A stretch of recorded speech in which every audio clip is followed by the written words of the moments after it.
My name is Jackson Reid, and if you ever want to know what it feels like to be punched in the gut while standing still, watch someone you loved walk away with your last $200, then blow it on eyelash extensions and iced lattes, like it never belonged to you in the first place. Yeah, that was Vanessa. Trust me, you'll regret skipping this part. So before you sit back and listen, take a moment to like the video and subscribe to the Final Revenge channel. But only if you really like what I have to say here. Now get in the mood to listen to this story, because it might be the ultimate sweet revenge. We were living in a one-bedroom apartment that smelled like drywall dust and secondhand candles. She said it was transitional, like our love was just between renovation. We'd been together 2 years. She'd moved in fast, filled the closet faster, and made herself co-signer before I could finish a sentence. I thought we were building something together, but I was wrong. That morning I lost my job. My freelance contract gone just like that. A cold email. Budget cuts. I stared at the message for 5 minutes. I refreshed my inbox twice, like the words might disappear if I blinked enough. She came home from her Pilates class, all glowy and smug, holding a protein shake with collagen powder. I told her, straight up, I lost the job. Her reply, well, I told you not to put all your eggs in one basket. Not, are you okay? Not, what do we do now? Just that I sat there at the kitchen island, well, more like a wobbly table from Facebook Marketplace, and watched her open our joint banking app on her phone. The same account where I dumped everything after rent, groceries, and surprise Ubers she swore she didn't call. She transferred out the last $200. Didn't ask. Didn't blink. I said, Vanessa, I literally have nothing left. She said, I need lashes. My natural ones don't curl anymore. And I told you we have my cousin's birthday dinner. That was her logic. And then brace yourself. She said, you should be grateful I don't just walk out now. That was the moment. Not dramatic, not explosive, just cold. That's when I knew something deeper than money had been stolen. The trust. The belief that maybe I was worth standing beside when the chips were down. Vanessa left that night. Took her gym bags and her wireless speaker, the one I bought her last Valentine's Day. Didn't slam the door, just clicked it shut, soft as guilt. I stared at the wall, wondering what the hell just happened. Then I checked the bank app. Negative $2. Or to 3, overdraft fee pending. The only things left in that apartment were a used yoga mat, half a pack of string cheese, and a box of ring samples from a local jeweler because, yeah, I'd been planning to propose. Not with some 10K rock from her Pinterest board, just a modest one. A ring that said I'm trying. A ring that came from long nights, tight budgets, and love that at least for me still felt real. But now it just felt pathetic. The next morning, I packed what was mine into 2 suitcases and a trash bag. Called an old buddy Brent who owed me a favor from college. Crashed on his couch with a bottle of generic shampoo and the one hoodie Vanessa hadn't taken. She'd always said it made me look too middle class. Joke's on her, I was about to be broke. But here's the thing. You don't know who you are until you get hit that hard. Until someone strips away the last shred of comfort and you're standing there in the wreckage, wondering if you're the punchline or the main character. I decided that day I wasn't the joke. I was the setup. And the punchline, that would come later. I spent the next week making calls, updating my resume, selling random stuff on Facebook Marketplace just to buy instant noodles and toothpaste. I was embarrassed. Yeah, but not defeated. See, some people rage when they're betrayed. Me, I take notes.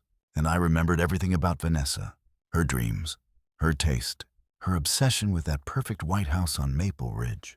The one she said was a manifestation of her future. She showed it to me once, said, that's where I see myself. 2 French bulldogs, double vanities, a wraparound porch. One day, babe. She said it like it was already hers. That was the first time I laughed since she left.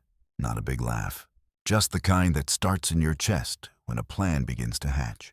Because now I knew what I wanted. Not revenge, not exactly. I wanted that house, and I didn't want to live in it. I wanted to own it before she could. You take my last $200. Fine. I'll take your dream. Quietly. Legally, brick by brick, because I may have been broke, but I wasn't broken. And sometimes the best revenge is bought at market price with a fixed mortgage and a title deed in your name. I wish I could tell you Vanessa was some cartoon villain, that she kicked puppies or stole tips from waitstaff. But no, she was subtle. The kind of girl who said, "I don't believe in drama," and then somehow always had it orbiting around her. She burned bridges like it was her personal brand, but not loudly. She lit them with scented candles and walked away in heels, graceful clean, pretending the fire wasn't even there. When I met her, she was working as a receptionist at a med spa. Her smile was weaponized, warm enough to feel real, calculated enough to stop you from asking too many questions. We met at a friend's rooftop party. She complimented my laugh, called me refreshingly normal, and then asked if I wanted to split an Uber back to her place. 3 months later, half her furniture was in my apartment. She was charming in the way broken people often are, loud in public, quiet when it mattered, full of stories about terrible exes, manipulative bosses, and people who just couldn't handle her energy. Back then, I believed her. She once said, "I don't stay places that don't respect me." I thought that meant she had standards. Turns out it meant she never stayed anywhere long enough to be held accountable. There was the job before the med spa, some boutique clothing store in the arts district. She left after 3 weeks. Something about the manager being toxic because he asked her to show up on time.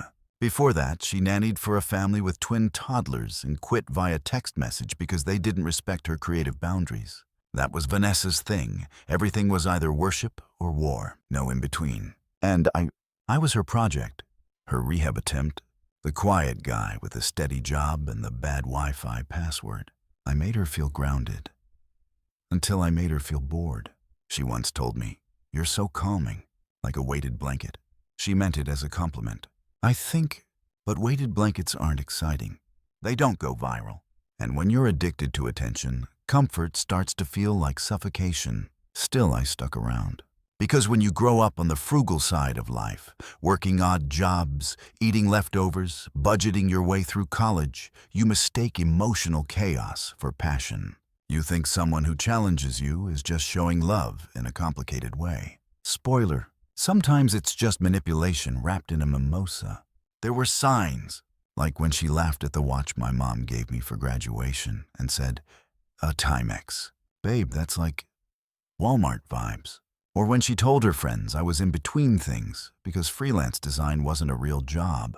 Or that one time I came home with takeout after a 10-hour workday and she scrolled past me and said, "Oh, I already ate." No thanks. No smile. Just already ate. But I didn't leave.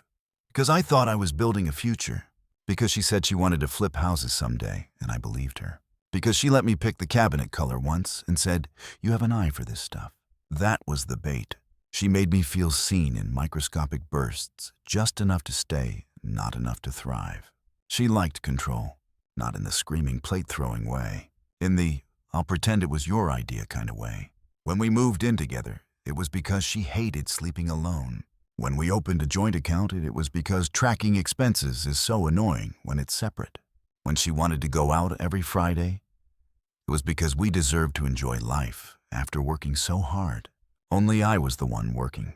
She had a part-time gig, an influencer hustle that never quite hustled, and an Amazon wish list longer than a CVS receipt. She made me feel like the one not doing enough. And when I got that contract cut, she didn't flinch. Because people like Vanessa don't flinch when they burn you. They flinch when you survive it. After she left, I started making a mental list of all the people she had outgrown. Her word, not mine. The roommate she ghosted after borrowing rent money.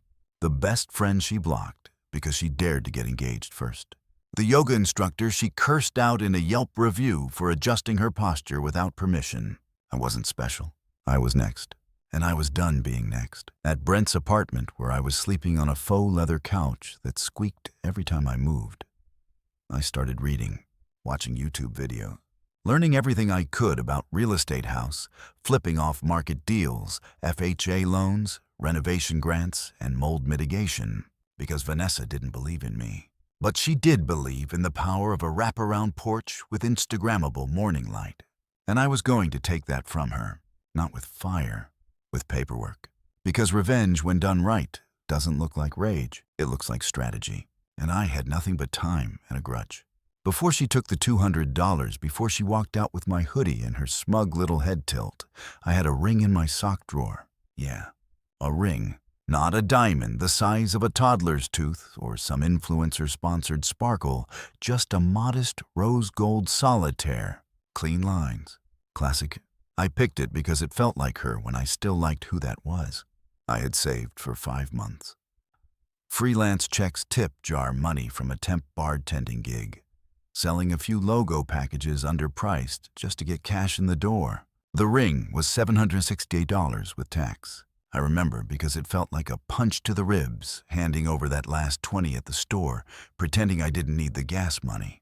But I was going to propose at her favorite rooftop brunch spot. French toast, skyline in the background, mimosas with too much pulp, her idea of heaven. She once said, a proposal should be chic but casual. Like we didn't try too hard, but it still ends up on TikTok, so I had it planned. But then one night, we're talking 2 weeks before my contract was canceled. I showed her the ring. Stupid, I know. I didn't do the whole proposal thing. I just showed it to her, like a preview. I wanted to see her face gauge the moment, get a sense of whether I was doing the right thing, because something had started to feel off, cold, like I was building a home in someone else's storm. She took the ring, held it up like a souvenir, squinted. Then she laughed, not just a breathy chuckle. A full-body, chest-rattling, knee-slapping laugh, like I had just offered her a vending machine engagement. She said, and I quote, "Babe, this looks like something from Etsy's clearance section." Then she asked if I kept the receipt. I did, but not for her, for me. That laugh cost more than the ring ever did. It cracked something. I realized that all the warmth I thought was love was just her finding creative ways to manage her disappointment. I wasn't rich enough, wasn't trendy enough, didn't match the aesthetic she saw in her head when she imagined saying yes. The sad part, I still wanted her to love it. I still wanted her to change her mind. She didn't. She handed it back like it had germs and went back to scrolling through Zillow listings like the house of her dreams was just waiting for her signature and some rich guy dumb enough to buy it. She said, when I get married, it has to be a whole vibe, you know. I nodded, but inside I thought, yeah, a warning vibe. After that night, I buried the ring in my sock drawer, then moved it to the bottom of a Tupperware bin when I packed my stuff. I couldn't pawn it. It wasn't worth enough. I couldn't return it. It had a custom engraving. It read, "Still here." 2 words. That's what I wanted to say when I gave it to her. Still here after the fights, after the financial droughts, after the silence stretched longer than it should have. Still choosing her. But she had already left emotionally. I just hadn't gotten the memo. The irony. I had picked the phrase because she once said she feared people always left when things got too real. Turns out she was the one who left the second the gloss wore off. After she drained our account, after the lashes, after the influencer photo shoot with someone else's rented Tesla. I looked at that ring one more time. Then I put it in my jacket pocket and walked 3 blocks to the nearest canal. I stood there for about 10 minutes, trying to feel something poetic. I wanted closure. Instead, I slipped and nearly fell in. The ring. It didn't get tossed. I couldn't bring myself to do it. Instead, I mailed it. Not to her, but to myself. Certified envelope. Return address blank. Signature required. I don't know why. Maybe I wanted to make sure I never forgot how stupid I had been. Or maybe I wanted to remind myself that even the cheapest ring can buy the most expensive lesson. A few weeks later, when I was sleeping on Brent's couch and microwaving week-old pizza for dinner, the envelope arrived. I opened it, looked at the ring in the palm of my hand, and laughed for the first time in weeks. Not a bitter laugh, a dangerous one. Because now I was focused not on winning her back, not on being enough, but on one thing, beating her to the dream, not just the house, the life. And trust me, that ring, it's gonna come back, but not how she thinks. Brent's couch wasn't just uncomfortable. It squeaked every time I shifted like it was judging me. Every morning, I woke up with a stiff neck and a deeper sense of humiliation, the leather sticking to my back like failure itself. The ceiling fan above me wobbled like it might snap off at any moment and decapitate me in my sleep. But somehow I'd never felt more awake. You know that weird space between heartbreak and hustle? Where you're still raw, still licking your wounds, but suddenly you're hungry again, not for love, not for approval, but for proof that you were never the problem. That was me. I had $48 in my account. No income. No car. I sold it to cover rent the month before everything collapsed. Just a duffel bag, a chipped laptop, a pair of noise-canceling headphones, and the kind of anger that doesn't explode. It focuses. I started waking up at 6 a.m., not because I had to, but because I couldn't sleep.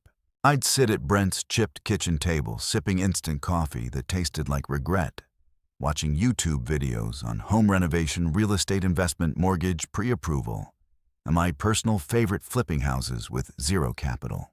It was all nonsense, but it made me feel like I was doing something. Some guys drink after a breakup. Some guys scroll for hours looking at photos of their ex with someone new. I looked up foreclosure listings and watched tutorials on mold removal. Revenge is a strange motivator. And while Vanessa was out there snapping selfies in front of hotel mirrors and pretending she wasn't sleeping in someone else's bed for convenience, I was learning about structural integrity and drywall anchors. I even joined a Facebook group for first-time house flippers. Got roasted immediately for asking a beginner question, something about joists. Someone called me HGTV's lost intern. I saved the comment. Motivation folder, every insult, every eye-roll emoji, every smirk Vanessa had ever given me. When I dared to dream bigger than my bank account, I started collecting them like fuel. Brent, bless his soul, didn't ask too many questions. He'd pass by on his way to the gym and see me scribbling notes on legal pads, muttering things like permits, code compliance, FHA rehab loans. One night, he asked, "You going through something or building a bomb?" I said both. He didn't push. Every afternoon, I'd walk to the nearest library and camp out at a public computer. Their printer jammed constantly. The AC didn't work in half the building, but they had access to property records, and that was all I needed. I started scanning for properties Vanessa had bookmarked on Zillow. She had a thing for open-concept kitchens, farmhouse sinks, and wrap-around porches. Always said she wanted a home that looked effortlessly expensive. Her dream home was on Maple Ridge Avenue, a white 2-story colonial with black shutters and a porch swing. I remembered her scrolling through the pictures one night, wine in one hand, saying, "This is it, babe. My forever house. Imagine Christmas here." Now I imagined buying it. Not for me. Not to live in. Just so she couldn't. But here's the twist. I had no money, no savings, no credit score to brag about. All I had was time and the ability to work. Hard. So I called every construction crew in a 15-mile radius, offered free labor. Demolition, hauling, painting, cleaning, whatever they needed. Most said no. A few laughed. One guy, Rick, said, "Show up at 7 tomorrow and don't complain." I showed up at 6, 45, and that's how I started. The work was brutal. Dust in my lungs, paint in my hair, cuts on my knuckles. But every hour I worked, I learned how to gut a kitchen, how to measure trim, how to not electrocute yourself while rewiring a sconce. By week 3, I was getting paid under the table. Not much, but enough for real food. Not pizza, not instant noodles. Food, and my plan. It was forming. I wasn't just going to buy a house someday. I was going to flip one now. One cheap enough that no one else wanted it. One ugly enough that Vanessa would never see it coming. One that, when renovated, would rival her precious Maple Ridge fantasy. So I started watching auctions, digging into county records, following probate listings, and one day I found it. A 2-family duplex, half-rotted, smelled like cat pee and bad decisions. Foundation was solid, though. Location, awful. But undervalued? The kind of place people laughed at. Perfect. I called the agent. Asked questions I barely understood. Took notes. Got ghosted. Called again. I walked the property 3 times. Took photos. Drew diagrams. And finally I made an offer. It was rejected. I expected that, but I kept calling. Kept checking in. Until one day the agent called me back and said, "The seller's desperate. If you can close fast, it's yours." I had no money, so I got creative. I pitched a hard money lender I found online, showed him my renovation plans, promised him a timeline, agreed to cut him in on the resale. He didn't say yes, but he didn't hang up either. Progress. The night I got the call that my offer was accepted, I sat on Brent's squeaky couch, cracked open a warm beer, and stared at the ceiling fan like it was spinning out revenge fantasies. I whispered to myself. She took my last 200, then I smiled. And I just bought my ticket back. There's a difference between revenge and return on investment. At first, I wanted to scorch the earth. Send her a picture of the deed with a snarky caption like, manifestation granted. Or maybe post a passive-aggressive renovation vlog and tag her just for the chaos. But something shifted. The more time I spent covered in drywall dust and wood splinters, the less I wanted to scream. And the more I wanted to win. Quietly, thoroughly, legally. Let her wonder. Let her spiral. Let her think the universe just forgot to give her what she deserved. So I focused. The duplex was rough. Like haunted house rough. Every floorboard groaned. The bathroom tile was the color of decaying avocado. One of the bedrooms had a giant mural of a horse's head, just the head painted across an entire wall. It blinked at you, but I saw it. The potential, the profit, the play. I split my days. Mornings on the job site, afternoons at the library, researching DIY techniques and zoning laws, evenings watching tutorial videos, while eating sandwiches over a makeshift table made from an overturned bucket and a plank of wood. No Netflix, no nights out, no distractions. Vanessa, on the other hand, was on Instagram, posting boomerangs of rooftop bars, hashtagging soft life, new boyfriend, same fake lifestyle. A wellness coach who also DJ'd part-time and wore wide-brimmed hats indoors. She looked happy, but I knew her tells. The subtle shade in her captions. The way she posted grateful every time something went wrong. She was spinning hard. Because for all her flair, Vanessa needed structure. She needed someone like me to hold the camera, pay the rent, keep the train from jumping the tracks. And she had replaced that with a man whose last text probably included a mushroom emoji. Meanwhile, I had turned the duplex into a war zone. The first 2 weeks were demolition. I tore out cabinets, pulled down water-stained ceilings, ripped up carpet that reeked of regret. It was brutal, cathartic, and made me ache in muscles I forgot existed. I got smarter with every mistake. Learned how to rewire without shocking myself. Learned how to level a floor, replace drywall, install insulation, lay down vinyl plank. Every inch of progress was physical evidence that I wasn't who she thought I was anymore. The duplex slowly transformed. Neutral tones, open kitchen layout, white tile backsplash with matte black fixtures, modern farmhouse chic, Vanessa's exact taste. I even added a faux fireplace because she once said, every home needs a cozy little lie. I was building her dream, so I could own it. Halfway through the project, I got an idea. One that felt evil in a silk glove sort of way. I created a burner Zillow account. Made it look like a startup couple searching for their first dream home. I used stock photos of a smiling pair named Jamie and Clara. I started commenting on Vanessa's posts with fake accounts. Have you seen the listing on Maple Ridge? Dying. Just planting seeds. She picked up on it fast. She reposted the listing one day, my listing, and captioned it. Ugh, whoever lands this house is going to be so lucky. I nearly dropped my coffee because she had no clue. No clue that the cabinets she swooned over were hand-sanded by the man she left behind in a pile of overdraft fees. No clue that the open floor plan she reposted had once been a cat pee dungeon with a horse mural blinking at my broken pride. No clue that the person behind the renovation was me. That's when I knew the revenge was working. She wanted the house, and it was already mine. And the best part, I didn't even have to tell her, because the longer she didn't know, the more delicious it became.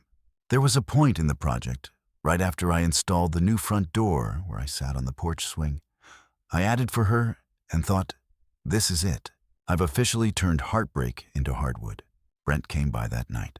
He looked around the place, whistled, and said, man, if I didn't know the backstory, I'd think you were just some guy who got lucky flipping property. I grinned. That's the goal. Because revenge isn't rage, it's discipline. It's making them think you've disappeared while you're quietly building an empire under their dream home. I refinanced, staged the property, took professional photos, ran the listing through a friend's boutique agency instead of using my own name. I kept the entire transaction airtight. Clean, quiet. Vanessa started commenting on the listing publicly. She tagged her boyfriend. She asked if anyone had the agent's number. She even posted a poll. Should I go tour it? I clicked yes on all of them, because she had no idea I was watching. No idea I'd already made it impossible for her to touch it. By the time the open house came around, I was out of sight, sitting in my car 2 blocks away. Hoodie up, sunglasses on. Brent riding shotgun, sipping a Slurpee like it was popcorn at a movie. Vanessa pulled up in a white BMW. She got out, wore this beige trench coat and white boots combo that screamed aspiring real estate Barbie. She took selfies on the porch, filmed a home goals reel, even twirled in the living room. And when the realtor told her there was already a signed offer, she pouted, posted a sad face emoji, and drove away. That night, I updated the listing. Seller pending, buyer pre-qualified, closed by end of month. And I didn't tag her, because this wasn't a flex, it was a funeral. For the life she thought she was entitled to. And me, I didn't get even. I got smarter. There's a reason that duplex sat empty for 2 years. The roof sagged like a tired sigh. The plumbing hissed every time you turned on a faucet. One unit had a mildew problem so bad it smelled like a wet basement, even with the windows open. And the neighbors, let's just say they weren't exactly the we bake cookies for the new guy type. But none of that scared me, because when you've slept on a couch that smells like old burritos and humiliation, you stop caring about aesthetics. You care about opportunity. The property was a foreclosure left to rot after a failed rental scheme. It had gone on the market 3 times, and each time it was ignored like a stale donut in the office break room. The listing photos were blurry. The description read, like a dare. Fixer-upper with potential buyer, beware. Perfect. I didn't need potential. I needed leverage. See, when you're broke, people underestimate you. They assume you're desperate. But desperation has a twin. It's called resourcefulness. And I was finally starting to like him. The property was in a transitional neighborhood. That real estate buzzword that really means 10 years too early or 5 minutes too late. But I saw something in it. Not just the bones, but the position. It was 4 blocks away from a new coffee shop that served $8 matcha and oat milk ice cream. That's how gentrification creeps in. First the ice cream, then the investors. I got the place for next to nothing. The seller wanted it gone, not sold. They were practically handing it off with a good luck note and a rusty key. No inspection, Mrs., which basically meant if the bathtub fell through the floor mid-shower, that was my problem. And I was fine with that, because problems can be solved. Dreams once taken don't come back unless you steal them back. So I became a problem solver. The kitchen. Gone. I ripped it out with my bare hands and a crowbar that bent like a pool noodle halfway through. The walls, termite-ridden. The first time I touched one, it crumbled like graham cracker dust. I stood there, covered in plaster and doubt, wondering if this was all a mistake. Then I thought of Vanessa sipping a lavender latte and posting life update videos about how excited she was for the next chapter. And I went back to work. The backyard was a jungle of thorn bushes and broken patio furniture. I spent 2 weekends clearing it out, getting scratched to hell and discovering a family of raccoons that treated the old grill like their Airbnb. One day, the neighbor from next door wandered over gray hair cigarette hanging off his lip, wearing a tank top that looked older than me. He said, "You the poor bastard who bought this place." I nodded. He nodded back. "Good luck. Ghost in Unit B bites." I laughed. He didn't. Then he walked away. Cool. I lived in the upstairs unit during renovations. No heat, no AC, barely any electricity. I showered with a bucket. Slept on an inflatable mattress that deflated just enough each night to remind me I still hadn't made it. But I had something better than comfort. I had clarity. Every loose screw, every creaky step, every piece of broken tile was another reminder. This is yours. This is the part no one applauds. This is where winners are built. I remember one night in particular, middle of a thunderstorm. I was trying to patch a leak in the ceiling using duct tape and a prayer. My clothes were soaked. I was starving. The power went out mid-hammer swing, and I whacked my own thumb so hard I saw stars. I sat there in the dark, holding my hand, dripping water onto the floor, and I laughed. Not because it was funny, but because I realized something. This wasn't rock bottom. This was rebuilding. Vanessa once said she wanted a man with ambition. I had it. She just didn't realize ambition doesn't always look like a 6-figure job or a corner office. Sometimes It looks like a man in muddy boots, holding a blueprint soaked with rain and revenge. The next morning, I was back at Home Depot. Learned how to bargain on supplies. Learned which employees to bribe with donuts to get leftover flooring samples. I became a local legend in the contractor aisle. They started calling me Duplex Dude. I didn't correct them. I met a retired electrician named Gene who agreed to help rewire the place for a few $100 and a fridge full of cold beer. In return, he taught me how to install outlets and run cable without dying. It was the closest I'd come to mentorship in years. By month 2, progress was visible. The walls were patched. The floors were stable. The horse mural had been replaced with a fresh coat of eggshell white. I even installed floating shelves, the kind Vanessa used to screenshot at 2A, while whispering, "Babe, imagine these over our future coffee bar." I imagined it. Then I drilled into the studs like I was nailing a coffin shut. Every day I got stronger, not just physically, but mentally, emotionally. I started to like who I was becoming, this version of myself that didn't fold under pressure, that didn't beg to be chosen. Because now, I was choosing myself. In that house, it was no longer a symbol of revenge. It was proof. Proof that what she threw away could rebuild itself stronger. That the last $200 she stole wasn't the end of the story. It was the beginning. And soon, she was going to want it. And she wouldn't even know it was me who made it impossible. It started with a DM. Not to me, of course. To the listing page.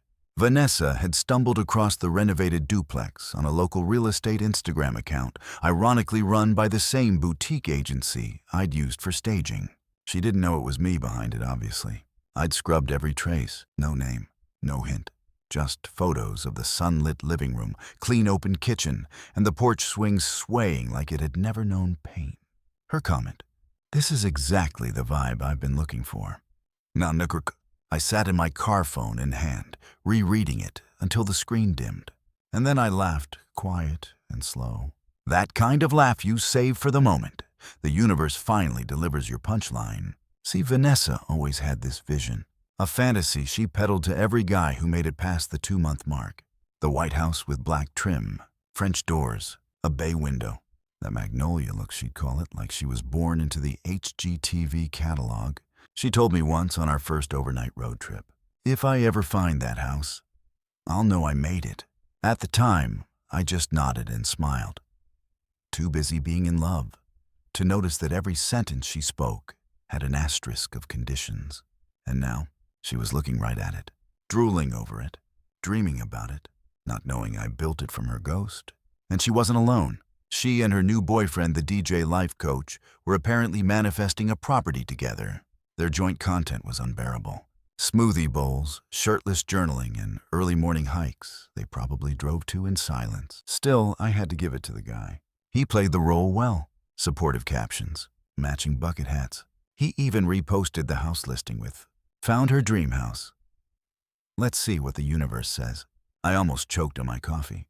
Because while they were manifesting it, I was already ensuring it. That was the wild part. She thought she was looking at possibility. She didn't know she was looking at a memory she'd left behind, and a man she'd mistaken for a doormat. The agent handling the sale was a friend of mine named Jasmine. She knew the backstory, knew to play it straight, knew not to even hint. Jasmine texted me that afternoon. "Your girl just booked a tour. Wednesday at 3 p.m. Want me to be brutal?" I said no. I didn't need brutal. I needed believable. Let her fall in love with it. Let her imagine throwing Friendsgiving on that wraparound porch. Let her mentally install her Smeg appliances and neon kitchen sign that says, "But first coffee." Let her want it. Because wanting something you'll never have. That's a better revenge than taking what someone already knows they lost. Wednesday came. I didn't go to the house. I sat at a coffee shop across the street, cap low, laptop open, pretending to edit a blueprint while watching the front door like it held a secret.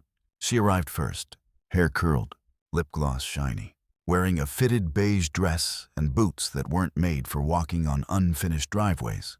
Her boyfriend followed behind, visibly bored, filming everything, like he was trying to launch a couple's YouTube. Jasmine greeted them warmly. Vanessa grinned like a real estate agent's dream client. Compliments, questions, flirty small talk. She moved through the space like she already owned it, ran her fingers across the quartz countertops. asked about the light fixtures, took selfies in the mirror with the caption, "This house, someone please tell me its fate." Every second was surreal, because every tile, every paint color, every detail had come from her. Twisted through my hands, reimagined, built back better. She wasn't just touring a house. She was walking through the version of her dream I made without her. I watched her eyes light up when she saw the bathroom. I knew she would. Double vanity, matte black fixtures, a clawfoot tub set under a frosted window. She turned to the agent and asked, "Has anyone made an offer yet?" That was the moment. Because Jasmine, professional to the bone, smiled sweetly and said, "Yes. We're currently under review with a very strong buyer. Full price, flexible close." Vanessa's smile froze for a half second, just a flicker, but I saw it. That pause, that wait what? She tried to cover it with a laugh. "Of course, it's gorgeous. I'd be surprised if it lasted another day." Her boyfriend made a half-hearted, "We'll manifest the next one" joke, but she didn't hear him. She was still staring at the porch swing. She walked back out like nothing happened, posed for one last selfie. Didn't even tag the listing that time. I watched her drive away through my tinted window, sipping lukewarm coffee, with the satisfaction of a man who buried a landmine and watched it detonate perfectly without leaving a trace. And that night, she posted a story of herself lying in bed captioned, "Some dreams just slip away. But the real ones, they wait for you." I bookmarked it for the archive because she didn't know yet. Didn't know the buyer had already been chosen. Didn't know her forever house was already mine. Didn't know that even in her most curated daydream, she was still playing a supporting role in my plot twist. She wanted the fairy tale, but I rewrote the ending. Before I swung a hammer, before the first nail, before I even knew what a joist was, I spent hours digging through public records like I was trying to solve a murder. Because properties don't just appear, they come with baggage, history, paper trails, sometimes tragedy. And this house, her dream house, wasn't just sitting there for no reason. It had been in real estate limbo for over a year, marked down twice, then quietly pulled off the market. I needed to know why. So I went to the county assessor's office. Real paper files, dusty shelves, a woman at the desk who looked like she'd been filing deeds since the Nixon administration and wasn't impressed by my overly polite, "I'm doing research for a class excuse." But she handed me the documents anyway. And there it was. The name, Walter H. Merritt, born in 1943, died in 2022. No spouse, no children. The house had been left to no one.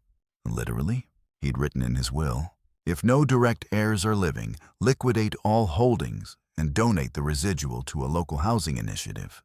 But the paperwork had stalled. Some legal complication about the charity not having a current board of directors.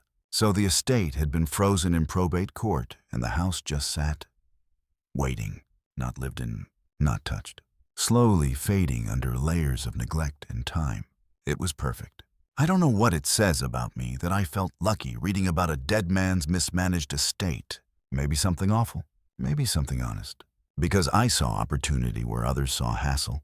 I saw leverage in the bureaucratic mess. Most people walk away when the path isn't clean. But I had been living in chaos. Red tape didn't scare me. It felt familiar. So I started calling lawyers. Every contact on the documents.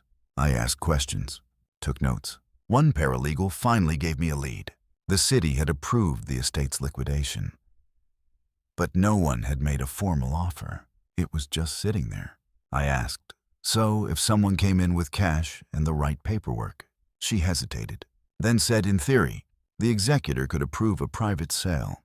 Quietly. If the price was fair and the buyer didn't cause problems, that's when I smiled. Because I don't cause problems. I solve them quietly. I gathered everything. Proof of funds, thank you. Hard money lender with zero concern for ethics. A cover letter I drafted, like I was applying for college, and a personal appeal. I'm a first-time buyer trying to rebuild after a tough year. I want to make this property a home again. I'm not an investor. I'm a restorer, which was kind of a lie, but also not. I wanted to revive it, but not for living. For legacy, I submitted the offer. Not too low, just under market. Enough to be tempting, not suspicious. I attached references, a signed purchase agreement, even a contractor's letter vouching that I had the skills and plan to make it livable within 90 days. And then I waited, nervously, like I was back in school waiting for grades that would determine my entire future. 4 days later, the call came. Executor approved. You'll need to close within 3 weeks. I agreed before he even finished the sentence. The next morning, I signed the papers at a downtown office that smelled like toner and old money. The notary wore a maroon blazer and didn't make eye contact when I handed her the check. It was done in under 10 minutes, and just like that, the house belonged to me. Not Zillow-dreaming Vanessa, not her TikTok Taro boyfriend, not a real estate developer with a portfolio full of glass towers and no soul. Me, Jackson Reid, man with $48 in his account 6 months ago. Man she left without hesitation. Man who now owned the future she spent 2 years describing. But this wasn't about spite anymore. It was about justice. The kind that comes with a deed. The kind you can frame and hang on the wall like a diploma. I visited the house that night alone. No tools, no blueprints. Just me standing on that creaky porch holding the key. The front door stuck a little. I had to shove it open with my shoulder. The air smelled like old wood and forgotten promises. I walked through the empty rooms. My footsteps echoed. This place had been someone's whole life once. Now it was mine. There was something holy about it. Not religious, just sacred. I stood in the middle of the living room where sunlight would pour in come morning. Right where Vanessa had posted that "this house" comment like the universe was her personal assistant. And I whispered out loud, "You can't have it." Not angrily, just fact. Because even if she tried now, she couldn't afford it. Because I bought it under a different name through a shell LLC. Because I'd already pulled it from public listings. It was invisible to her, and soon it would be everything but forgotten. Because I had plans, big ones. And this house, it wasn't just a property. It was a monument. There's a special kind of pain that comes from tearing something down with your own hands. Not because you hate it, but because you know what it could become. That house, her dream house, became my proving ground, my battlefield, my sanctuary and my execution chamber. And by the end of it, I had the bruises, the burns, and the broken toenail to prove it. It started with the walls. Old drywall hides things, wiring like spaghetti pipes from the Eisenhower-era mouse nests, messages in pencil from the 70s. I found a faded signature near a window frame. Walt M. 1983, new coat for Mom. It stopped me for a second. Just stood there with a crowbar in my hand, breathing dust and memory. I wondered who Walt had been, what his life had looked like in this space. It wasn't a house. It was a story in crumbling chapters. I wasn't the first man to love it. I probably wouldn't be the last, but I would be the one who rewrote it. The first accident came 2 days into demo. I was trying to remove a busted cabinet, lost my grip, and the entire thing swung back and crushed my hand against the counter. Blood everywhere. My thumbnail turned black in under an hour, swelled like a balloon. Brent offered to drive me to urgent care, but I just wrapped it in duct tape and kept going. Why? Because pain was the only consistent thing I had left. And in a strange way, it kept me focused. I didn't just bleed, I bled with purpose. The floors were worse. I had to tear out 5 layers of vinyl linoleum plywood and moldy subfloor. Each one was nastier than the last. Beneath it all, I found termite tracks carved like tunnels through a war zone. I didn't sleep that night. I drove to the 24-hour Home Depot and just walked the aisles. Picked up tools I couldn't afford yet. Touched materials I hoped to use. Stared at tile samples like they were lottery tickets. A few days later, I borrowed a floor sander from a guy I met in the contractor Facebook group, Luis, a dad of 3, who smelled like coffee and humility. He gave it to me with a wink and said, "Don't lose a toe. It bites." I almost did. Twice. But the floors came out smooth. Beautiful. Raw pine with natural grain, so pretty I considered leaving it unstained just to show off the scars. Then came the plumbing, a nightmare. The water heater was older than me. The pipes clanked like ghosts were arguing in the walls. I watched 8 hours of tutorials on YouTube, convinced myself I could do it alone, and promptly flooded the bathroom. It took me 3 towels, a shop vac, and a call to Gene the electrician turned occasional plumber to fix it. He didn't laugh, just handed me a beer and said, "You're learning the hard way. That's the good way." The renovation bled into every part of my life. I lost 10 pounds. Ate like a raccoon, leftovers, gas station, sandwiches, peanut butter from the jar. I stopped answering texts. Missed 2 weddings. I wore the same 5 shirts until they were more caulk than cotton. But I was building something, not just walls. A self. There was one night I won't forget. Rainstorm rolling in, wind howling. I had the windows open to air out the paint fumes. I was on a ladder trying to finish a light fixture install when the power cut out. Pitch black, no flashlight, no cell service. No sound but the storm and my own heartbeat. I stood there in the dark, soaked in sweat and sawdust, feeling like a ghost in someone else's life. And I thought about Vanessa, not with rage, just distance. She had once said she hated messy houses. Couldn't sleep if a room felt unfinished. Funny, because this wreck, this work in progress, felt more like home than anything we ever shared. The next morning I got up early, fixed the power, installed the fixture, watched the soft light flicker to life like a promise I made to myself. You're not here to survive. You're here to build, and I did. The living room. White shiplap, deep green accent wall, soft recessed lighting, warm, bold, confident. The kitchen. Subway tile, backsplash, farmhouse sink, brass pulls on navy blue cabinets. She would have drooled. The bedroom and exposed beams, minimalist, sharp. The bathroom. A clawfoot tub I dragged up the stairs alone. Took me 3 hours and half a bottle of ibuprofen. But when I stepped back and saw it under the window, bathed in natural light, I knew it had all been worth it. I even added a tiny brass plaque near the baseboard. Engraved, still here. Same words I'd once engraved inside that cheap engagement ring. Only now it wasn't about her. It was about me, the guy she left behind. The guy who ate shame for breakfast and came back swinging. The guy who rebuilt not just a house, but a version of himself no one saw coming. I didn't need a realtor to tell me it was ready. I felt it. The air changed. The echo disappeared. It wasn't a construction site anymore. It was finished. And soon, it would become the centerpiece of someone else's future, just not hers. You know that moment in every good revenge story when the villain starts monologuing like they already won. Like the trophies in hand, the crowd is cheering, and they forget the hero is still standing. That was him. Vanessa's new boyfriend.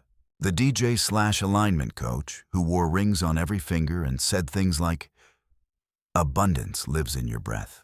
I'd ignored him for months, tuned him out like static. But then, he showed up in my house and posted about it, with his name in the caption.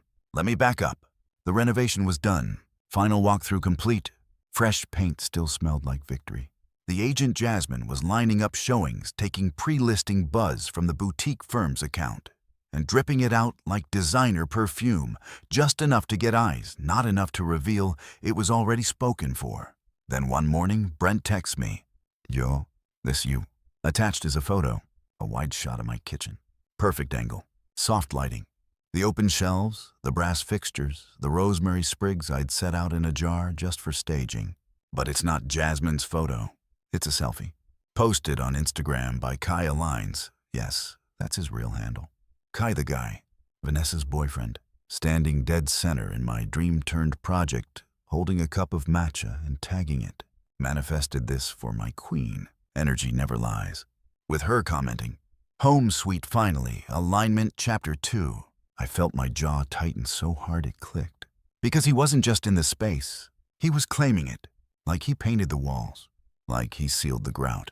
Like he didn't post 1 week earlier asking his followers if anyone had a good property lawyer rec because the paperwork vibes were toxic. I almost drove over. I almost kicked in the door and reminded them both whose blood was still under the baseboards. But I didn't, because I had something they didn't. Paperwork. The kind with my signature. The kind that holds up in court when the influencers forget what under contract actually mean.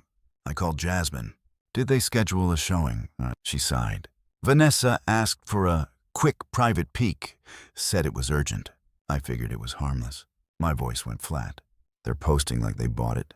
She cursed under her breath. Want me to cancel the rest of the showings? No, I said. Let them play house, just keep the paperwork moving.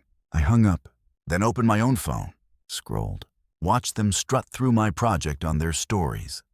like they were filming an episode of We're Manifesting It. Vanessa spinning in the kitchen, Kai narrating about divine property alignment, her holding a fake champagne flute and saying, "We deserve this. No more builder-grade trauma." Builder-grade trauma. I sanded that floor with a machine that tried to eat my knee. I rebuilt that kitchen after tearing out 4 dead rodents and rerouting the plumbing through a wall that almost caved in. And this clown thought his aura got him there. Here's the thing. I wasn't mad at the lie. I was mad at the audacity. Kai posted a photo of the bedroom too, captioned it, "Every king deserves a castle." Funny. I remember dragging that headboard up the stairs alone while cursing out every ex who ever said I lacked vision. But I let it sit, didn't comment, didn't message, didn't even like the post, because silence has gravity, and mine was about to land like a meteor. They scheduled another visit, this time with a friend who was a photographer. Jasmine, already exhausted by the circus, let them in again with one condition: no disrupting the staging. They filmed anyway. A full fake house tour. Him walking through the rooms like he was Bob Ross with blueprints. Her whispering, "I can already feel our Christmas here." Even a shot on the porch, swing my porch swing, where she rested her head on his shoulder and murmured, "Worth the wait." And I didn't even flinch. Because while they were busy chasing content, I was chasing confirmation. See, hard moneylenders don't wait around. The closing date was set. The funds were ready. The house was mine in every way, except ink on final page. And 3 days after that second tour, the deal was finalized, sealed, stamped, done. I got the email while eating a gas station sandwich in the front seat of my car. The message was simple. "Congrats, Jackson. You're officially a homeowner." I smiled, leaned back, and finally let out a laugh so deep it shook something loose in my ribs. Then I checked Instagram. Vanessa had deleted the posts. Kai had archived his alignment captions. No explanation. No drama. Just gone.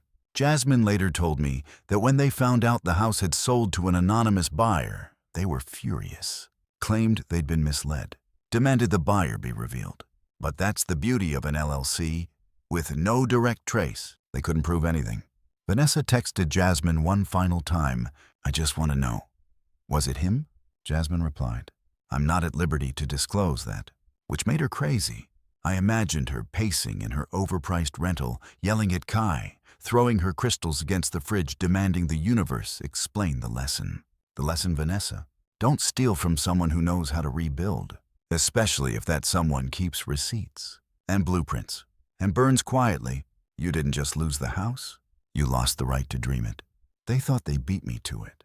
While Vanessa and her glorified incense salesman of a boyfriend were Instagramming their way through their future home, I had already been sitting across from Jasmine at her tiny office table, pen in hand, signing the offer that would end their fairy tale before it even got started. See, most people fall in love with houses emotionally. I fell in love with this house strategically. While they were manifesting, I was calculating. While they were twirling under pendant lights, I was confirming property taxes, running ROI numbers, and getting my lending terms airtight. They thought they had time, but I was already in escrow. I remember the moment clearly. Wednesday afternoon. Jasmine slid the packet across the desk, eyes flicking toward the window, like someone might barge in and try to stop it. "You sure you want to go through with this?" she asked, half joking. I didn't smile, just nodded. "Let's lock it in." She pulled out her stamp and notarized the last page. Boom. Just like that. The house was off the market. Not technically publicly, it would still appear active for a few more days. Paperwork takes time. Listings lag behind. That delay was my shield. It let me sit in the shadows while they danced in the spotlight. I even timed it. They posted their "We found it" announcement exactly 6 hours after I signed. Kai did his usual slow panning story of the porch, soundtracked by some lo-fi beat titled "Trust the Universe." MP3. Vanessa followed it with her dramatic, over-filtered reel. Slow spins, hand-holding fake champagne toast on the porch swing. I hung with blistered hands. I didn't feel rage. I felt confirmation. Because here's the secret about people like her. They don't want the house. They want the photo of the house.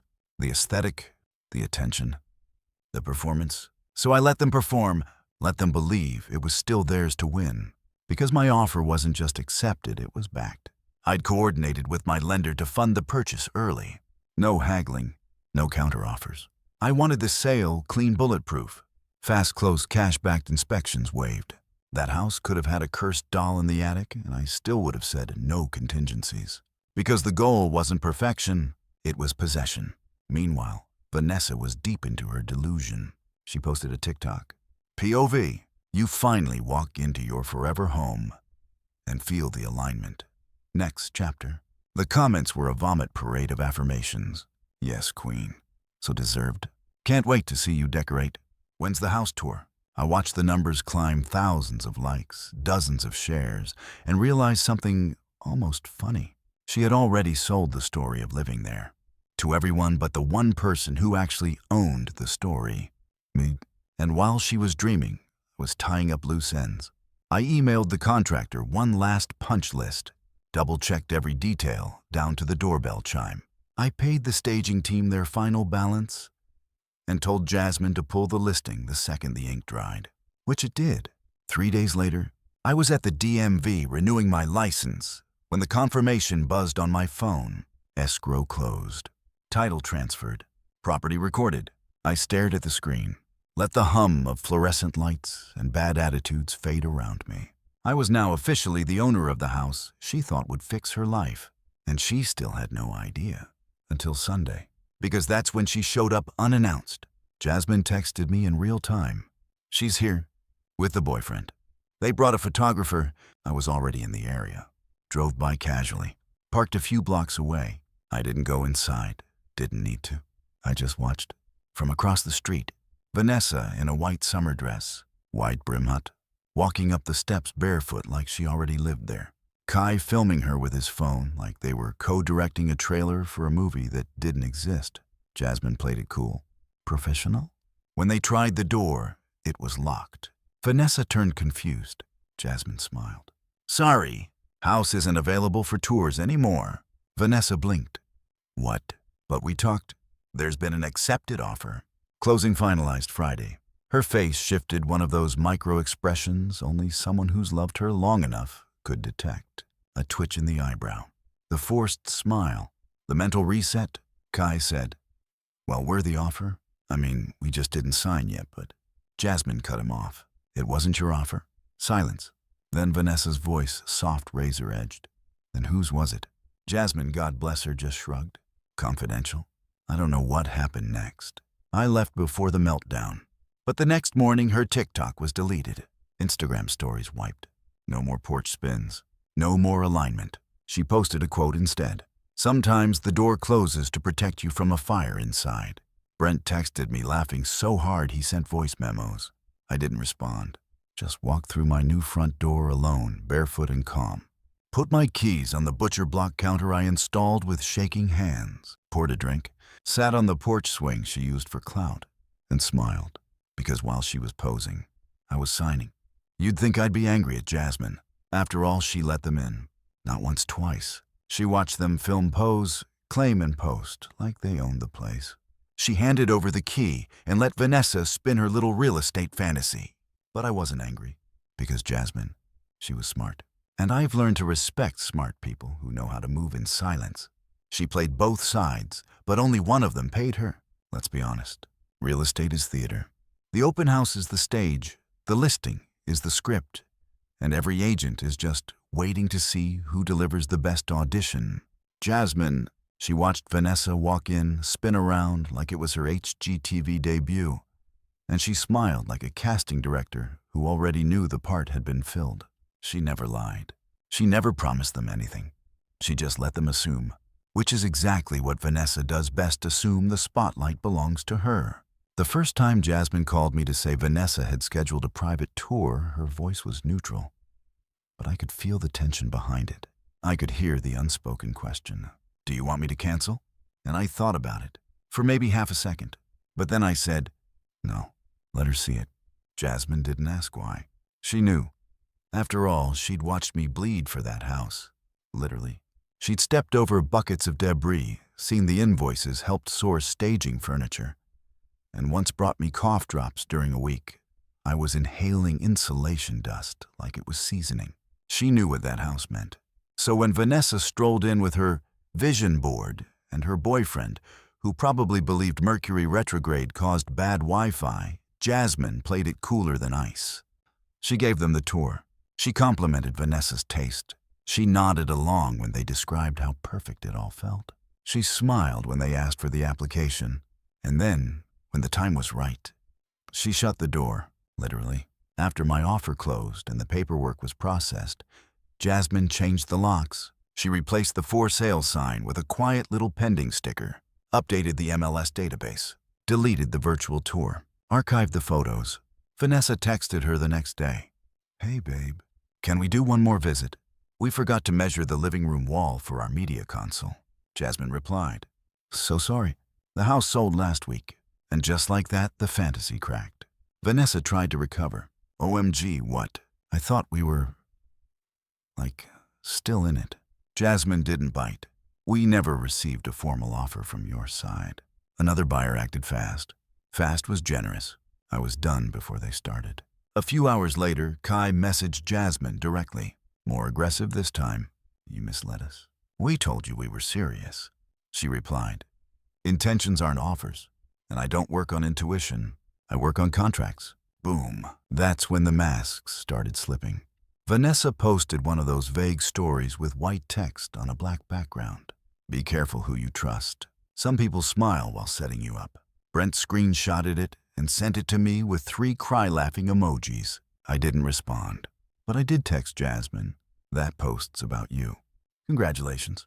She replied with a wine glass emoji and nothing else. What I respected most was that Jasmine never asked for credit.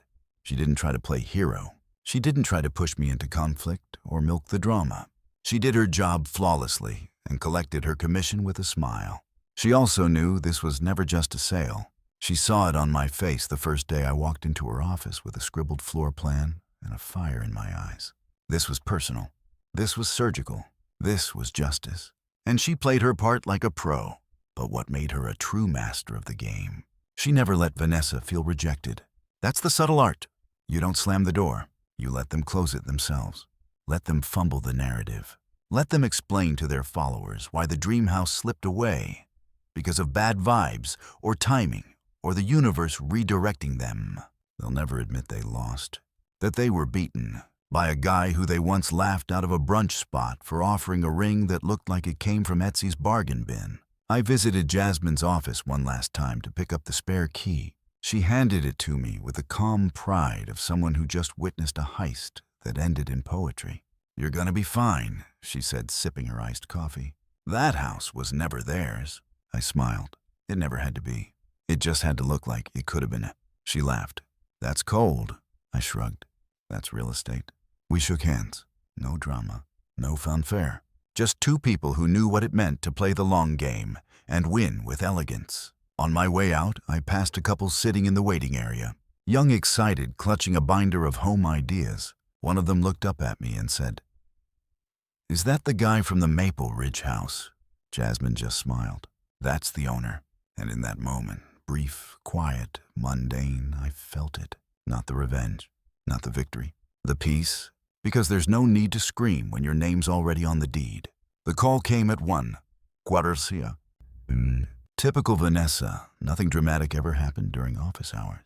She always delivered her chaos after dark, like pain was best served when the world was sleeping. I saw her name flash across my screen and just stared. We hadn't spoken since the day she walked out with my last $200 and left me standing in a half-empty apartment full of her half-finished dreams. I almost didn't answer, but curiosity is a louder voice than bitterness. So I picked up, "Hello?" Dead silence for half a beat. Then, "You bought it, didn't you?" Her voice cracked like glass. Not soft, not composed, not the fake sweet persona she used on Instagram Lives. No filters now. Just raw emotion and disbelief twisted together into something almost desperate.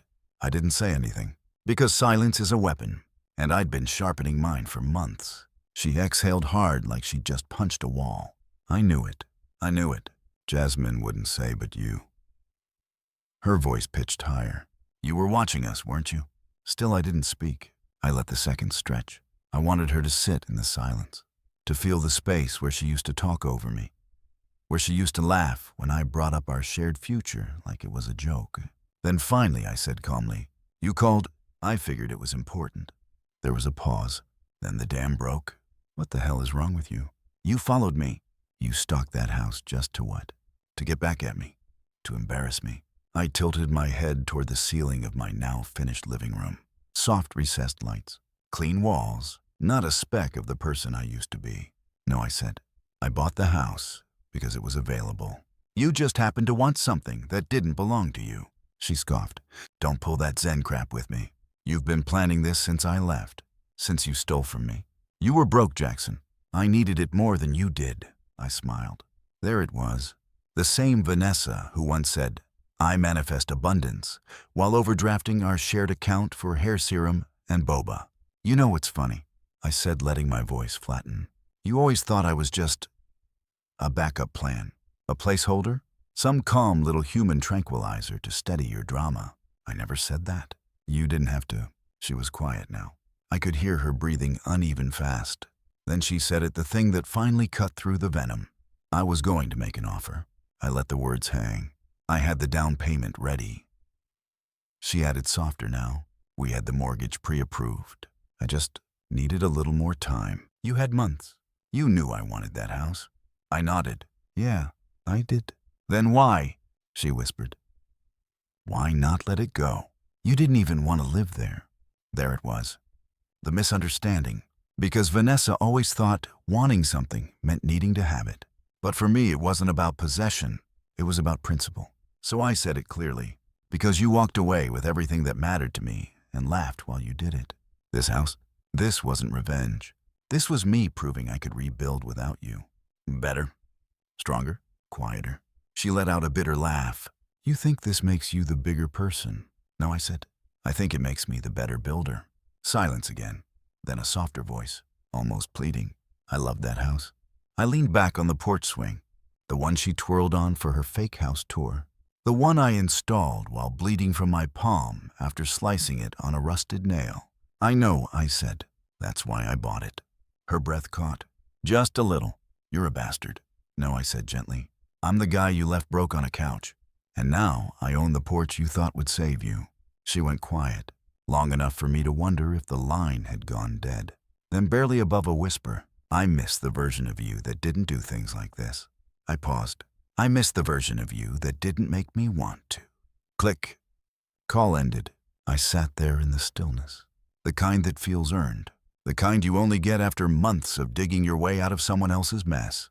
And then, like the universe wanted to underscore the moment, my phone lit up again. A notification. Venmo request. From Vanessa. $200 since you seem to be doing just fine now. I laughed, denied it, and added a note. Interest compounded. Debt settled. I locked my phone, leaned back, and listened to the sound of nothing. Not chaos, not screaming, not the clinking glasses of some fake toast for an imaginary future. Just peace, just mine. Some people would have listed the house. Some would have flipped it for a quick return, cashed in, walked away, clean and done. Not me, because I wasn't finished. See, there's revenge. And then there's poetic revenge. And nothing writes better poetry than placement. So I made one small change. Instead of selling the house, I decided to rent it out, but not to just anyone. To her ex's sister. Yep, Samantha.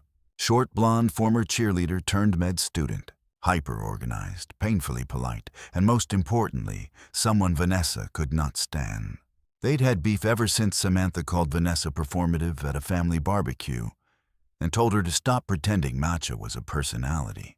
Their feud was the kind that simmers quietly for years, resurfacing only during birthdays, weddings, and sub-tweets. But Samantha, she was smart and chill, and had recently broken her lease because her roommate tried to start a kombucha brewery in their living room. She needed a place. I had one. When she came to tour the house, I didn't even have to sell it. She walked through the door and gasped. "Holy crap, this is gorgeous." "I did it myself," I said casually, watching her run her fingers along the quartz counter. She turned wide-eyed. "Wait, you renovated this?" I nodded, top to bottom. "Took months, and you're renting it. Only to the right person." She laughed. Well, I'm clean quiet, and I don't try to sage the hallway when I'm upset. I smiled. Lease signed the next day. 2 weeks later, Samantha moved in with 2 suitcases, a tiny espresso machine, and a framed quote above her bed that read, "Grow through what you go through." That woman didn't just live in the house. She thrived. Within a month, she'd transformed it into a magazine cover. String lights on the porch, fresh lavender by the windows. She even painted the mailbox pale blue and sent me a picture with the caption, "Hope you don't mind. I like when homes smile." No, Sam, I don't mind. Because every time Vanessa stalked her Instagram, and I knew she did, she saw that house. Her house. Decorated better, loved better, lived in by someone she had always looked down on. And it drove her insane. She couldn't say anything, of course. She couldn't admit the jealousy publicly. But little clues leaked through. A vague post. Funny how people move into spaces meant for someone else. A passive-aggressive story. Some folks really settle for the leftovers. She even unfollowed Samantha for a week, then refollowed. Classic move. But the cherry on top. Samantha threw a housewarming party, and she invited Vanessa. I didn't plan that part. Swear. Sam said I figured she'd want to see the place. For closure or whatever. I raised an eyebrow. You sure she won't make it weird? She always makes it weird, Samantha said. But I'd like her to see how happy I am. Fair enough. I didn't attend. Didn't need to. But Brent did. And he gave me the play-by-play over text, like it was the Super Bowl. She just walked in, staring at the kitchen. You could see the regret forming. Kai isn't with her. Classic. She asked Sam where she got the backsplash idea. Sam said, the guy who built it thought of everything, then winked. Bro, winked. I laughed so hard I dropped my drink. Later that night, Sam texted me. Thanks again for letting me make this place a home. It's got good energy. I looked around my own tiny rental. Still modest, still temporary. But I didn't feel small because I'd built 2 homes now. One for myself and one for the ghost of a future someone else thought they deserved. Vanessa never posted anything from the party, not even a selfie. Radio silence. Until a week later when she uploaded a moody video set to a breakup song. Shots of empty wine glasses, a messy bed, her staring out a rainy window like a tortured poet. Caption. Some spaces are haunted not by ghosts, but by reminders. I bookmarked it. Not to mock, just for the record. Because I hadn't yelled. I hadn't exposed her. I hadn't burned anything down. I simply built and let someone else live in what she left behind. That's the best kind of revenge. Not when they see what you've done, but when they have to watch someone else enjoy it. Every single day. The thing about rebuilding your life is that at some point, you stop realizing what you're rebuilding from. The trauma, the humiliation, the late nights, where your only dinner is spite and ramen. They fade, not because you forget, but because you move forward faster than the pain can keep up. That house, the one I gutted, rewired, bled and resurrected, was the start of everything. Not just my revenge, not just my healing. It was my blueprint. A few months after Samantha moved in, I bought a second property. This one was worse than the first. Fire damage, water damage, possibly haunted. But I walked through the ash and sagging beams like I was staring at a blank canvas. I didn't flinch, because now I knew what to do, not just with my hands, but with my head. I started a company, quiet, clean, no fanfare. Just a generic name, a website, a P.O. box, and a crew of misfits who worked hard and didn't ask questions. I flipped 2 houses in 6 months, then 3 more. Then I stopped flipping and started designing. Clients came through referrals. Investors followed the returns. Pretty soon, I wasn't the guy crashing on Brent's couch anymore. I was the guy with the portfolio, the guy with waiting lists, the guy people called when they wanted something crafted, not just built. And yeah, occasionally I drove past that first house. Sam would wave from the porch sometimes. Once she invited me to a holiday party. I showed up for 20 minutes, dropped off a bottle of wine and left before Vanessa. Yes, still circling the same social orbit, arrived with yet another boyfriend, and the same recycled fake laugh. She never saw me. She just saw the swing, the floors, the kitchen that once made her gasp. And I saw her, still chasing stories, still staging futures she hadn't earned, still haunted by a door she'd slammed shut and one I locked behind her. Eventually, she stopped posting about houses. Her account became a vague blend of sunset photos and yoga mat selfies with captions like, "Healing isn't linear, and sometimes the lesson is the silence." I respected it. Growth, real or performed, is still movement, but I never reached out. I didn't need to. Because the silence was the final word. I went from the guy who couldn't pay rent to the man designing million-dollar townhomes in neighborhoods where no one knew my name, and that was the best part. I became invisible in the best way. No revenge rants, no victory lap, just results. Every key I handed over to a new homeowner was a soft-spoken middle finger to the person who once told me I was too simple to build something real. Every backsplash installed was a callback. Every porch swing, an inside joke. People asked me once in a podcast interview what motivated me to start in real estate. I smiled, sipped my water, and said a little heartbreak and a really good memory. They laughed like it was a joke. It wasn't. The truth is, there's power in being underestimated, in being the quiet one, in building slowly, quietly, so that when they finally look up, you've already bought the ground they're standing on. I didn't buy her dream house out of spite. I bought it because she showed me what I was capable of. She took my last $200 and taught me how to multiply it. She humiliated me and taught me how to move in shadows. She thought she left me behind, but she handed me the blueprint. And now I build homes. And karma, one nail at a time. Sometimes revenge isn't loud. It doesn't scream or set fires. It whispers. It waits. It builds. Vanessa walked away from me like I was disposable. Took the last $200 I had laughed at the life I was trying to build and left me in pieces. But from those pieces, I rebuilt something far stronger. Something permanent. The house she dreamed about. I made it real. Brick by brick, board by board. And then I handed it to someone who deserved it. Not to hurt her, but to prove her wrong without ever saying a word. What started as heartbreak became a craft. I learned how to make something beautiful out of betrayal. I made it my business, my identity, my future. In the end, I didn't win by yelling. I won by owning the house she thought would heal her. And I didn't just flip it. I flipped the whole story. If you've ever been left behind, underestimated, humiliated, don't fight for their attention. Build your own future so loudly that they hear the echo without ever knowing where it's coming from. That's what I did. And now I don't need closure. I have keys.